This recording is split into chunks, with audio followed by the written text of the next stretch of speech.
Les serviteurs de Dieu avaient l'intention d'annoncer la parole en Asie. Très bien. Éphèse, par exemple, avait besoin de l'évangile et représentait pour le témoignage de Jésus des possibilités infinies. Étreint peut-être par le sentiment des besoins de cette population, en même temps que par le désir que Christ soit connu au milieu d'elle comme il est digne d'être partout connu, ils ont peut-être senti à ce moment-là qu'ils ne pouvaient faire mieux que de s'avancer résolument de ce côté. En ayant été empêchés, ils se tournent vers la Bithynie. La Bithynie avait besoin de la parole de Dieu. La Bithynie avait besoin du Seigneur. Seulement, la situation en Bithynie était à elle seule un appel. Non. Parce que des besoins se manifestent, on ne doit pas en conclure qu'ils représentent nécessairement un appel. Tout besoin n'est pas un appel.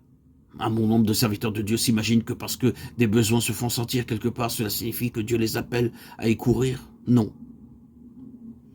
La Bithynie aura ce qu'il lui faut quand l'heure de Dieu aura sonné pour cela. L'Asie aussi. Pour l'instant, Dieu a d'autres objectifs en vue.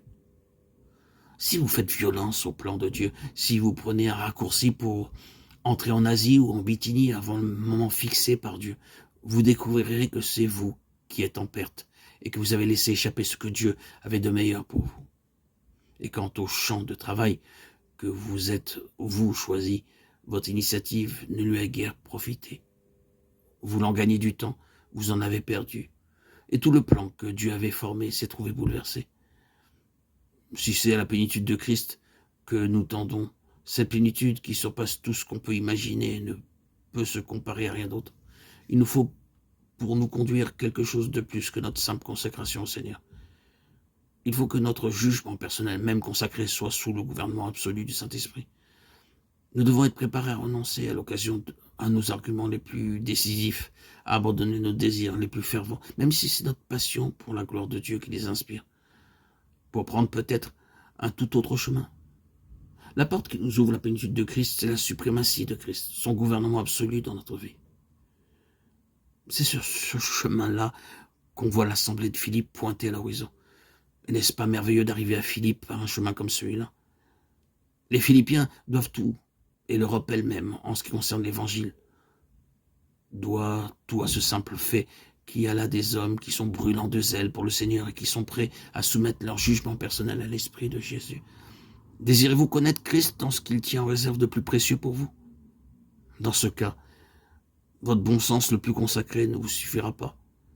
Il faudra faire un pas de plus. Quel pas? Accepter la souveraineté absolue de Christ et son droit de dicter sa volonté en toutes choses, même si cette volonté doit heurter de front le jugement humain le plus sûr et le plus sanctifié. Pour Philippe et pour tout le monde occidental, l'apparition de l'Évangile est intimement associée à cette vérité fondamentale qui fut, à ce moment-là, solidement établie dans l'expérience des apôtres. C'est que pour tout ce qui touche aux intérêts du Seigneur et aux meilleurs moyens de servir sa cause, Christ lui-même est au-dessus et au-delà même du jugement humain le plus consacré. Après, ce n'est là que le côté négatif. Mais quand cette question est tranchée, le chemin est ouvert pour autre chose. Et je suis bien certain que le côté positif du plan de Dieu, en ce qui nous concerne, restera en suspens pour longtemps peut-être, tant que cette question de principe ne sera pas réglée une fois pour toutes. Quand on en est là, quand la voie est libre, quand l'obéissance est devenue complète, alors, l'heure suivante, ne l'oublions pas, sera peut-être pour nous, comme elle le fut pour les apôtres, une heure dans la nuit.